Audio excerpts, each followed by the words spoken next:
Hello दोस्तों, हमने राजस्थान के कल्चर शुरू की थी और उसमें हमने राजस्थान के लोक देवता कर लिए थे। अब हम अगला टॉपिक करते हैं राजस्थान के संत व संप्रदाय। इसके अंदर देखते हैं हम सबसे पहले राजस्थान में भक्ति आंदोलन। भक्ति आंदोलन की शुरुआत शंकराचार्य द्वारा की गई थी। तो भक्ति आंदोलन की शुरुआत किसने की थी? शंकराचार्य ने। राजस्थान में भक्ति आंदोलन का जनक किसे कहा जाता है? संत पीपा को। यहाँ से क्वेश्चन पूछा जाता है, राजस्थान में भक्ति आंदोलन का जनक किसे कहा जाता है? संत पीपा को। भक्ति आंदोलन का प्रथम संत या व्यक्ति किसे कहा जाता है? तो ये कहा जाता है संत धन्ना जी को। आगे देखते हैं, कुछ मत प्रचलित है, तो संत और उनके मत कौन कौन से वो देखते हैं। शंकराचार्य ने मत दिया था अद्वैतवाद का, तो अद्वैतवाद मत किसका है? शंकराचार्य का। माधवाचार्य ने मत दिया था द्वैतवाद का। रामानुजाचार्य ने दिया था विशिष्ट द्वैतवाद का। वल्लभाचार्य ने शुद्धाद्वैतवाद और निम्बकाचार्य ने दिया था द्वैताद्वैत। तो ये मत दिए गए हैं, इनमें से भी क्वेश्चन पूछा जाता है। नेक्स्ट हम पढ़ते हैं सबसे पहले राजस्थान के प्रमुख संप्रदाय। सबसे पहले देखते हैं वैष्णव संप्रदाय। संप्रदाय दो प्रकार के, वैष्णव संप्रदाय अर्थात जिसमें विष्णु की पूजा की जाती है, और शैव संप्रदाय जिसमें भगवान शिव की पूजा की जाती है। वैष्णव संप्रदाय को फिर से 4 भागों के अंदर डिवाइड किया है: रामानुज संप्रदाय, निम्बारक संप्रदाय, गौड़ीय संप्रदाय और वल्लभ संप्रदाय। रामानुज संप्रदाय की कितनी पीठ स्थित है? तो 1। निम्बारक संप्रदाय की कितनी पीठ स्थित है? तो इसकी भी कितनी है? 1 है। गौड़ीय संप्रदाय की अगर पीठ पूछ ले तो कितनी है गौड़ीय संप्रदाय की? 2 पीठ है राजस्थान के अंदर। और वल्लभ संप्रदाय की पीठ पूछ ले तो ये हैं 7। दूसरा हम देखते हैं शैव या शिव संप्रदाय। यह 3 भागों में बताया गया है। पहले है नाथ संप्रदाय, फिर लकुलिश या पाशुपत संप्रदाय, और अगला है कापालिक संप्रदाय।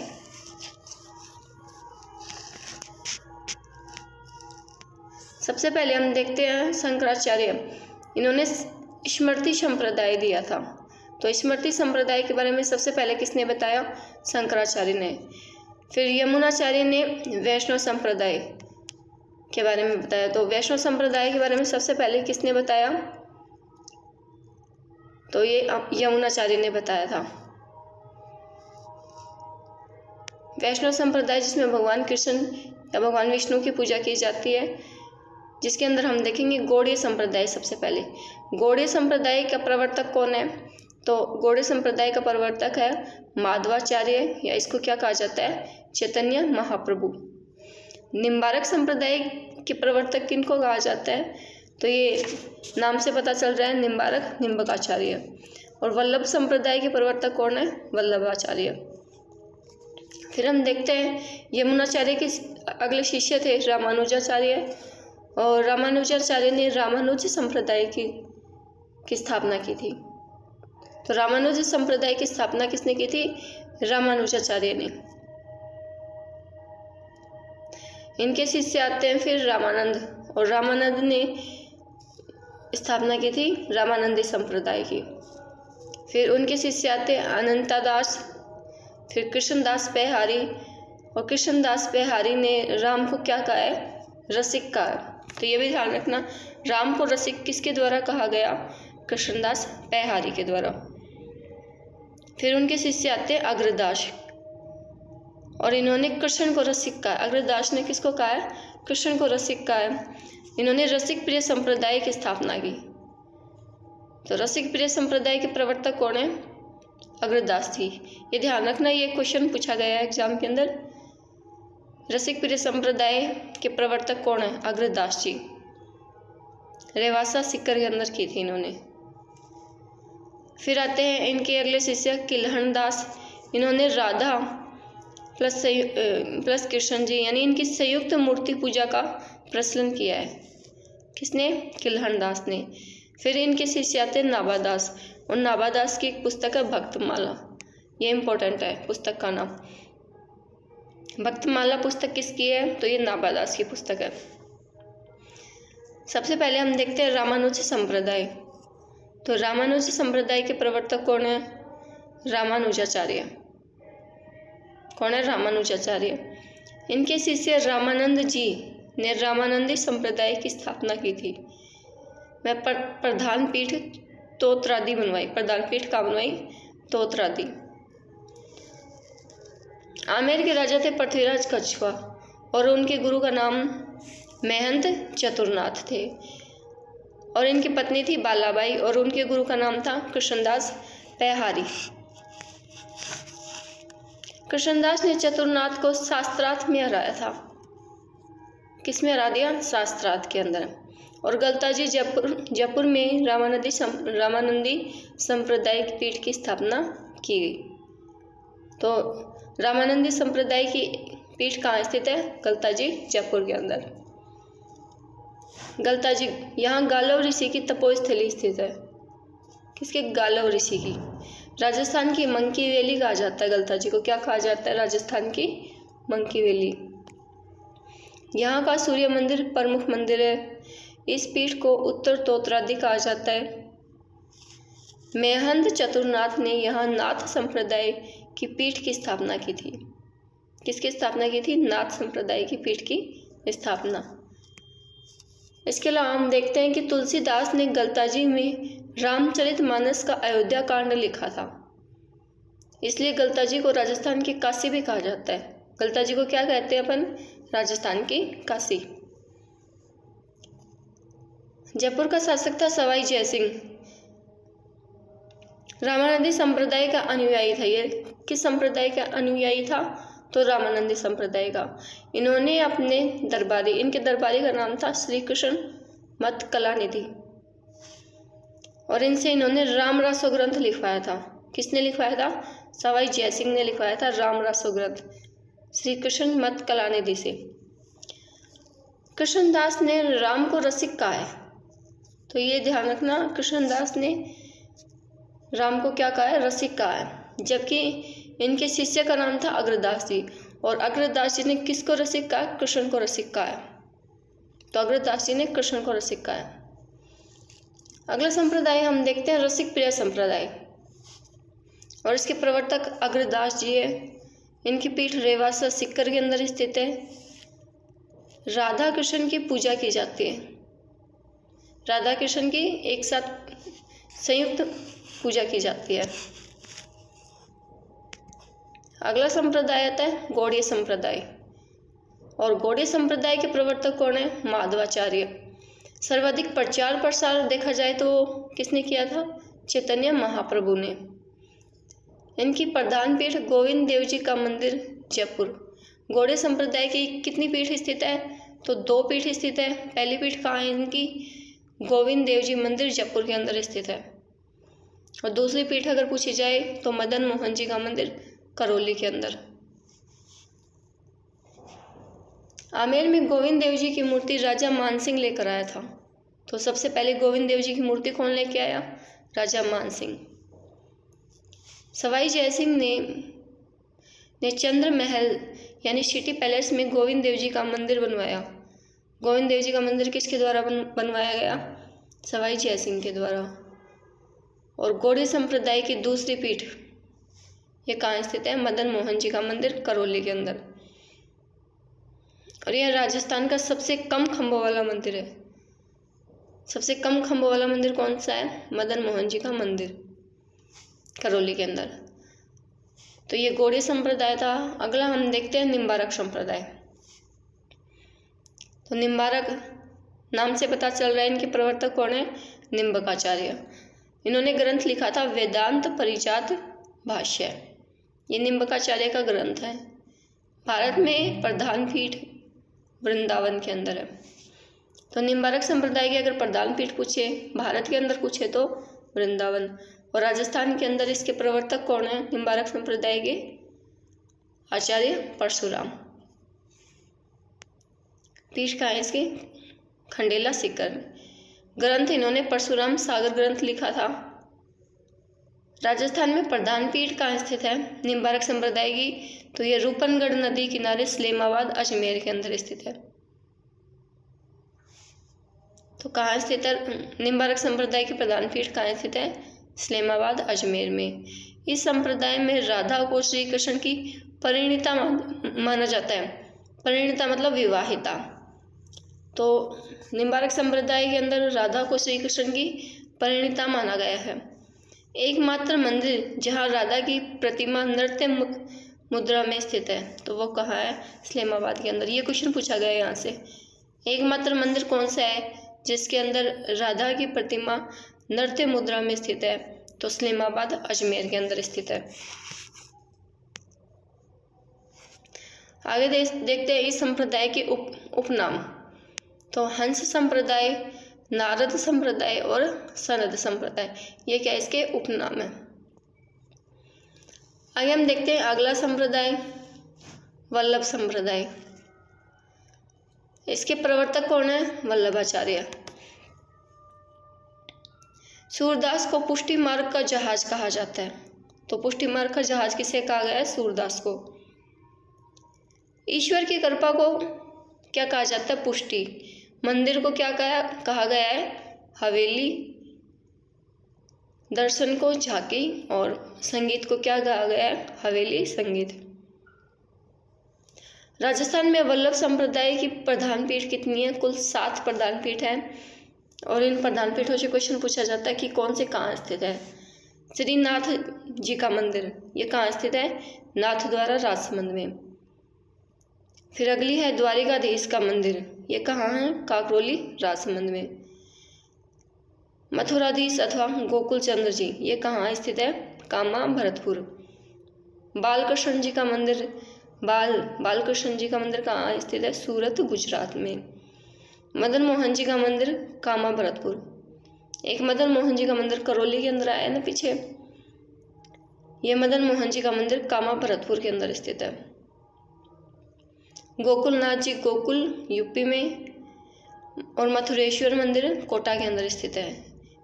यह मथुरेश्वर मंदिर भी पूछा जाता है कहाँ स्थित है? तो कोटा के अंदर स्थित है। मूल मंत्र क्या है? श्री कृष्ण शरणम गमय, ये इसका क्या है? मूल मंत्र। अगला संप्रदाय अब हम देखते हैं। तो वैष्णव संप्रदाय कंप्लीट हो गया। अब हम देखते हैं शैव संप्रदाय।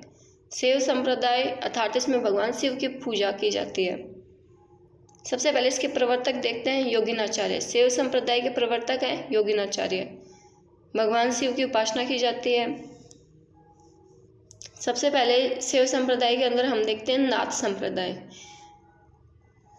अब इसके उपनाम क्या क्या है? अवधूत संप्रदाय, सिद्ध संप्रदाय और योग संप्रदाय, ये इसके उपनाम है। प्रवर्तक मतेश्वेंद्र नाथ या कोलमुनि। तो ये प्रवर्तक पूछे जाते हैं। प्रवर्तक कौन है नाथ संप्रदाय का? मतेश्वेंद्र नाथ या कोलमुनि। राजस्थान में सांची का मंदिर मतेश्वेंद्र नाथ मंदिर उदयपुर है। सांची का मंदिर कहाँ स्थित है? उदयपुर के अंदर। पश्चिमी राजस्थान में नाथ संप्रदाय के प्रमुख प्रचारक कौन थे? तो ये थे जलंधर नाथ और गोरखनाथ थे। पश्चिमी राजस्थान में ये नाथ संप्रदाय के प्रमुख प्रचारक थे और इनकी पीठ सिरे मंदिर जालोर के अंदर स्थित है। सिरे मंदिर जालोर के अंदर इनकी पीठ स्थित है। गोरखनाथ जी के 2 शिष्य आते हैं, एक तो भरथरी और दूसरा है देवनाथ।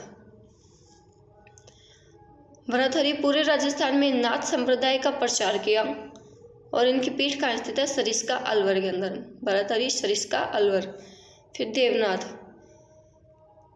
जोधपुर के महाराजा मानसिंह राठौड़ ने अपने गुरु आयस देवनाथ के लिए राजस्थान में नाथ संप्रदाय की प्रमुख पीठ बनवाई और महामंदिर जोधपुर बनवाई। प्रमुख पीठ कौन सी बनवाई? महामंदिर जोधपुर।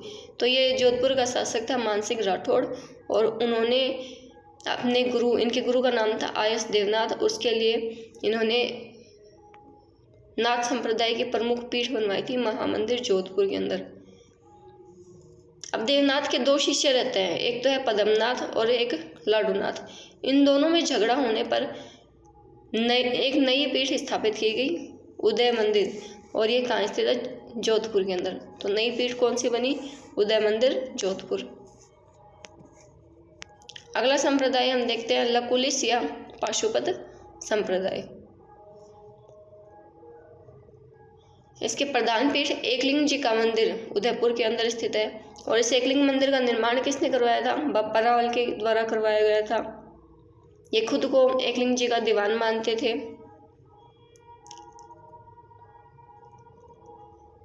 ये एकलिंग जी को क्या मानते थे? दीवान मानते थे। बप्पा रावल एकलिंग जी को क्या मानते थे? दीवान मानते थे। कुंभा ने एकलिंग जी को 4 जागीरदारें दान में दी थी। कौन कौन सी जागीरदारें दी थी? तो नागदा, भीमान, कालोड़ा और मालडेरा। तो ये 4 जागीरदारें दान में दी गई थी। रायमल ने एकलिंग जी के मंदिर का जीर्णोद्धार करवाया था। तो एकलिंग मंदिर बनवाया तो बप्पा रावल ने था, और इसका निर्माण जीर्णोद्धार किसने करवाया था? तो ये रायमल के द्वारा करवाया गया था। अगला संप्रदाय आता है कापालिक संप्रदाय। जो अघोरी बाबा आते हैं वो इस संप्रदाय के अंदर आते हैं। इन्हें अघोरी बाबा कहते हैं। इन संतों के द्वारा सुरापान या सोमरस किया जाता है। तो इनके द्वारा क्या किया जाता है? सुरापान किया जाता है। तो ये कुछ संप्रदाय थे। अब हम देखते हैं प्रमुख संत कौन कौन से हैं। सबसे पहले हम पढ़ते हैं दादू दयाल जी। दादू दयाल जी का जन्म अहमदाबाद, गुजरात के अंदर हुआ था। साबरमती नदी में ये लोधीराम ब्राह्मण को मिले थे, और उन्होंने इनका पालन पोषण किया था। तो पालन पोषण किसने किया? लोधीराम ब्राह्मण ने। गुरु वृद्धानंद या बुड्ढन बाबा। दादू दयाल जी के गुरु का क्या नाम है? वृद्धानंद या बुड्ढन बाबा। दादू दयाल जी ने प्रथम उपदेश सांबर में दिया था 1568 ईस्वी के अंदर। आमेर के राजा भगवंत दास ने 1585 में दादू जी की मुलाकात अकबर से करवाई थी। तो अकबर से मुलाकात किसने करवाई थी? आमेर के राजा भगवंत सिंह के द्वारा। और इनकी मुलाकात कहाँ हुई थी? फतेहपुर सीकरी के अंदर। दादूपंथी मृत शरीर को न तो ये जलाते हैं और न ही दफनाते हैं, बल्कि पशु पक्षियों को खाने के लिए खुला छोड़ देते हैं। इनका अभिवादन क्या है? इनका अभिवादन है सत्य राम, और मूल मंत्र विनयशील बनो। दादूपंथी मंदिरों में मूर्ति की जगह दादू जी के ग्रंथ यानी दादू जी की वाणी की पूजा करते हैं। किसकी पूजा करते हैं? दादू जी की वाणी की। अब दादू जी के प्रमुख स्थान देखते हैं कौन कौन से हैं? सांबर, आमेर, नारायणा, बहराणा और कल्याणपुर। इन्हें पंच तीर्थ कहा जाता है। इन पांचों को क्या कहा जाता है? पंच तीर्थ। दादू जी के कुल शिष्य 152 हैं, परंतु अगर प्रमुख शिष्य पूछे जाएं तो ये कितने हैं? 52। और इन्हें 52 स्तंभ कहा जाता है। क्या कहा जाता है? 52 स्तंभ।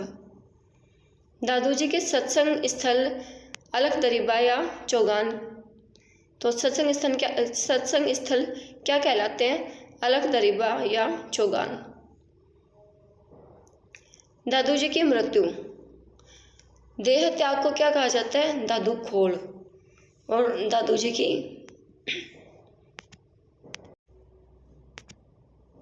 की पाड़, यहाँ पर क्या मिले? अवशेष। और ये दोनों ही कहाँ स्थित है? दादू खोड़ और ये दादू जी की पाड़ कहाँ स्थित है? नारायणा, जयपुर के अंदर। दादू जी की मौत के बाद दादूपंथ 5 शाखाओं के अंदर बटा था। और ये 5 शाखाएं कौन कौन सी थी? तो पहली शाखा खालसा, दूसरी विरक्त, उत्तरादे, खाकी और नागा। ये कुल 5 शाखाओं के अंदर बट गया था। खालसा मुख्य पीठ से संबंधित है। दादू जी के पुत्र थे गरीबदास और मिस्किनदास, और इस पीठ से ये दोनों संबंधित रहे। तो खालसा पीठ से संबंधित कौन रहे हैं? गरीबदास और मिस्किनदास। ये दोनों दादू जी के पुत्र थे, इसलिए ये मुख्य पीठ से संबंधित हैं। दूसरी इनकी पीठ आती है, दूसरी शाखा आती है विरक्त। वे साधु संत जो घूम घूम कर दादू जी के उपदेश सुनाते हैं, उनको क्या कहा जाता है? विरक्त। फिर आते हैं उत्तरादे। तीसरी शाखा कौन सी? उत्तरादे। इसके अंदर बनारसी दास के नेतृत्व में ये पंजाब व हरियाणा की ओर चले गए थे। तो किसके नेतृत्व में? बनारसी दास के नेतृत्व में ये पंजाब और हरियाणा की साइड चले गए। फिर आता है खाकी। इसके प्रवर्तक कौन है? खिल्लक दास। खाकी के प्रवर्तक कौन है? खिल्लक दास। खाकी वस्त्र व शरीर पर भस्मी धारण करने वाले। अगले आते हैं नागा। इसका प्रवर्तक कौन है? सुंदरदास जी। ये हथियार रखते हैं, पांच करार धारण करते थे। क्या करते? 5 करार धारण करते। अब दादू जी का मेला देखते हैं। तो दादू जी का मेला कब से कब तक लगता है? फाल्गुन शुक्ल पंचमी से लेकर एकादशी तक नारायणा जयपुर में दादू जी का मेला लगता है। तो दादू जी का मेला इंपॉर्टेंट है, कब लगता है? फाल्गुन शुक्ल पंचमी से लेकर एकादशी तक। अब हम पढ़ते हैं दादू जी के प्रमुख शिष्य कौन कौन हैं। सबसे पहले हम देखते हैं सुंदरदास जी या बड़े सुंदरदास जी। इसके बाद में एक और सुंदरदास जी आएंगे। इन सुंदरदास जी को क्या कहा जाता है? बड़े सुंदरदास जी। इनका मूल नाम क्या है? भीमराज राठौड़। इन्होंने नागा साधुओं की सेना का गठन किया व उनके लिए छावनियों की स्थापना की थी। सीकर के खाटू श्याम जी मंदिर को इन्हीं नागा साधुओं की सेना ने टूटने से बचाया था औरंगजेब के समय। जयपुर के राजा सवाई प्रताप सिंह की ओर से नागा साधु मराठों के विरुद्ध लड़े थे। किसके विरुद्ध लड़े थे? तो ये मराठों के विरुद्ध लड़े थे। इनके शिष्य प्रहलाद दास थे। प्रमुख स्थान घाटला दौसा। अगला शिष्य आता है संत रज्जब जी। ये पठान थे और जन्म स्थान इनका सांगानेर में इनका जन्म हुआ है। प्रमुख ग्रंथ अगर पूछ ले तो रज्जब जी का प्रमुख ग्रंथ है रज्जब वाणी और सर्वंगी। और सर्वंगी किसके ऊपर लिखी गई है? योग के ऊपर लिखी गई है सर्वंगी। राजस्थान के ऐसे संत जो आजीवन दूल्हे के वेश में रहे, ये पूछा गया क्वेश्चन है। तो ये कौन है? संत रज्जब जी, जो आजीवन दूल्हे के वेश में रहे हैं। रज्जब जी के शिष्य खेमदास जी थे, जिन्होंने कर्म धर्म संवाद व योग संग्रहण साखी ग्रंथ लिखे। अगले संत आते हैं संत बालेंद्र जी। दादू जी के उपदेशों पर इन्होंने प्रसिद्ध ग्रंथ आर्यलोक की रचना की। तो ये भी इम्पोर्टेंट क्वेश्चन है, आर्यलोक की रचना किसके द्वारा की गई थी? संत बालेंद्र जी के द्वारा आर्यलोक की रचना की गई थी। अगला शिष्य आता है सुंदरदास जी। प्रमुख स्थान कहाँ है? दौसा। उपनाम छोटे सुंदरदास जी कहा जाता है इनको। क्या कहा जाता है? छोटे सुंदरदास जी। इसके अलावा इनको राजस्थान का शंकराचार्य कहा जाता है। सुंदरदास जी को क्या कहा जाता है? राजस्थान का शंकराचार्य। इनके प्रमुख ग्रंथ हैं, इंपॉर्टेंट ग्रंथ हैं ये सारे के सारे। ज्ञान समुद्र, ज्ञान सवैया, हरिबोल चिंतावणी, तर्क चिंतावणी, सुंदर सार और सुंदर ग्रंथावली। ये सभी क्या है? इसके ग्रंथ हैं। इन्होंने कुल 42 ग्रंथ लिखे थे। तो सुंदरदास जी ने कितने ग्रंथ लिखे थे? 42 ग्रंथ। अगले शिष्य आते हैं संत गरीबदास जी। अब गरीबदास जी की प्रमुख रचनाएं थी। इन्होंने क्या क्या लिखा? तो साखी पद, ऐनर्भ प्रबोध और अध्यात्म प्रबोध। ये किसके द्वारा लिखा गया? तो गरीबदास जी के द्वारा। नेक्स्ट है संत जगन्नाथ दास जी। अब इनकी भी रचनाएं दी गई है। वाणी, गुण गुंजनामा, योग वशिष्ठ सार, गीता वशिष्ठ सार और गीता सार। ये जगन्नाथ दास जी की है। संत बखना जी, और बखना जी ने ग्रंथ लिखा था, बखना जी की वाणी ग्रंथ लिखा था। किसने? बखना जी ने। राजस्थान का कबीर किसे कहा जाता है? तो दादू जी को क्या कहा जाता है? राजस्थान का कबीर, क्योंकि उन्होंने राजस्थान में निर्गुण भक्ति को बढ़ावा दिया था। राजस्थान में क्या दिया था इन्होंने? निर्गुण भक्ति को बढ़ावा दिया था। इसके बाद अगले शिष्य आते हैं रामानंद जी। दादू दयाल जी को हमने कंप्लीट कर लिया है और ये हम करेंगे अगली नेक्स्ट वीडियो के अंदर। आई होप आप सभी को ये वीडियो अच्छी लग रही होगी। अगर आपको वीडियो अच्छी लग रही है तो इसको लाइक कर देना और सब्सक्राइब कर लेना। तो मिलते हैं अब हम नेक्स्ट वीडियो के अंदर।